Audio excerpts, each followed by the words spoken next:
nobody's struggling here. Well, drives through Ord, you probably think the same thing, but there are kids who are struggling. There are kids that may or may not have enough food. There were when I went. So that looking at the school day and then what's part of the school day, schools have been asked to take on a much larger role. I don't know quite how to say this, but it's both an educational role and then a socialization kind of role. A place for it's a community-based place for kids to be, a safe place for kids to be. What else you want to look at?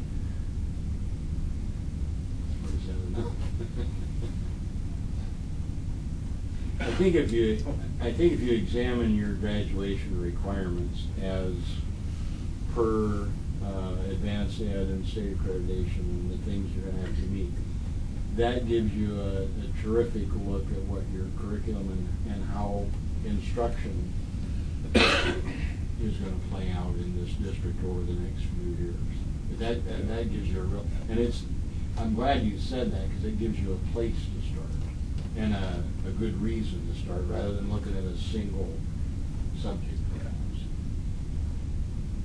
And then your school day, school year, we're going to hear more about that.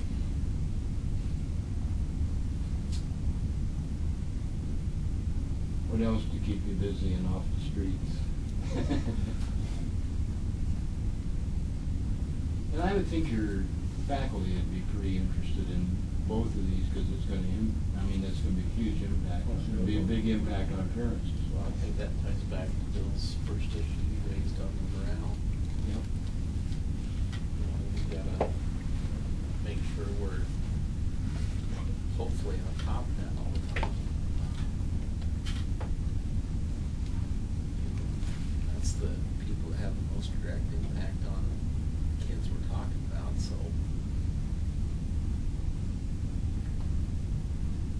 You know, the kid I was talking to this morning, I told you about Jeff. I've got they're both athletic trainers, they're both in athletic medicine. I've been reading a book called Drive. It's a book about what motivates people and how you help motivate people. And both these guys are so motivated about what they do. You know, they work 60 to 70 hours a week. Right now they don't get hardly anything, maybe $12,000 as their graduate assistants. When they start out, they'll make about 20 grand. They'll be working 60 hours a week plus. They absolutely love what they do. And Jeff told me that if he can rehab this 154-pound wrestler that tore his knee, and he's working on this, and he hopes to have him all back together in one piece by July, because this kid would like to try out for the Olympics, and he's got one more year of eligibility. But that's what drives him, and I think it's that kind of stuff that drives teachers as well. It motivates them when a kid learns or when a kid gets something. That's why they come back every day. It's no other reason really than that. Kind of like farming. Yeah, because you love it, not for the big paycheck. It's not the paycheck. Yeah, paychecks lower than most people think on the motivation scale.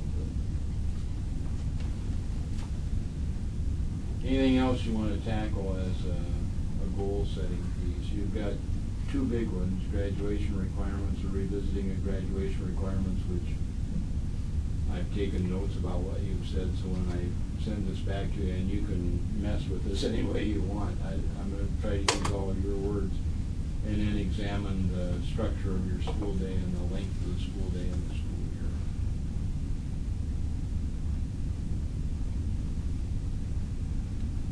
And I haven't forgotten the mobility of students piece. I'm just not quite sure where that fits in. I know it does. I know either.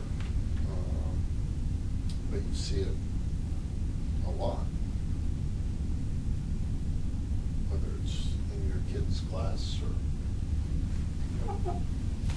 Well, so much with the younger kids, you know, I know with the high school kids, there's a lot still, but I've got one of my 3 kids is still in elementary, and, you know, I look at what's happened in his class this year. You know, it was a small class, and I thought I knew every kid there, and, you know, we're sitting down last night, and he's making out his Valentine's cards. I'm looking at this list, and there's a lot of kids on there I'd never heard of. And They moved in or something. yeah, and I said, Trev, who's this? Well, he just moved here. Well, who's this? Well, no, they came right before Christmas. Well, it was interesting, when I was on the interstate, we were used to that. I mean, we had big turnover all the time, in and out. But now it's moved Yeah. out Yep. into the rural, off the interstate areas, you know, Sure, yeah. to where we're getting a lot more mobility out here. When I first came here, we had very little. Well, and this is kind of digressing too far, but I'll throw it out anyhow. Yesterday, I saw a map of, it's a 5-year history of unemployment in the United States.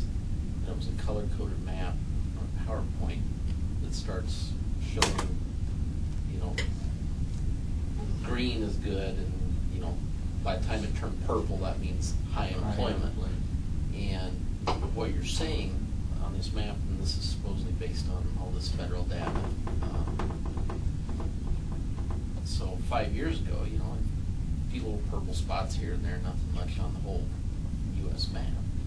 And now you look at it as of December of 2009, I mean, there's this little yellow area that is the next best thing to green.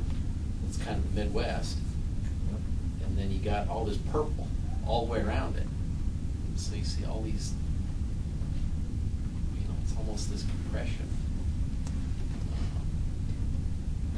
And that relates to what you say about all the families that are struggling and, you know, kids that need the backpack to get through the weekend. Well, and you even wonder, as you look at graduation requirements, you gotta give people some pretty basic stuff, because these kids that are in school today are probably gonna change professions, maybe, what, 6, 7? Yeah, I saw somewhere it said 5 to 7 times. Yep. In a And lifetime.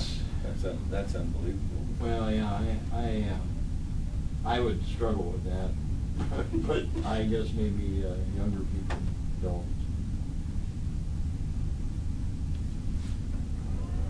You know, my mom always said, "Well, you went to school to be a teacher, you better be a teacher." Okay. Well, we probably moved 6 or 7. Oh, yeah, we sure did. But It it was always in the same same It was always the profession. same. They're talking about different professions, Yeah. which is. That's it. And most of them haven't even been developed yet. They don't even know what they're gonna be. So being adaptable, and I think that it probably comes back to your math discussion and your language discussion and all that. Being able to adapt to a whole different set of circumstances, but still have that strong set of basic skills to spring from is really crucial.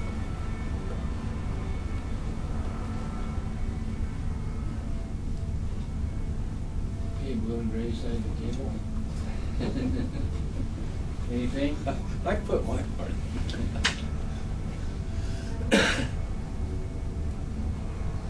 I guess just, you know, the morale of the staff too, I just really believe that we need to focus on that and work, we need to all work, everybody as a whole team. We can't be divided up, we need to work together, otherwise we're not gonna make it. Very true. Communication.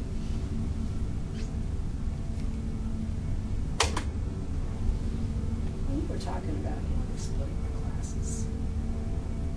You know, the advanced, and then the kids, the advanced algebra. How does that happen though? Don't you need more teachers? More class time, you know, more classrooms? Well, that's what, when I was talking about doing more with less money. 'Cause I can That's see gonna be that's a real disruptive.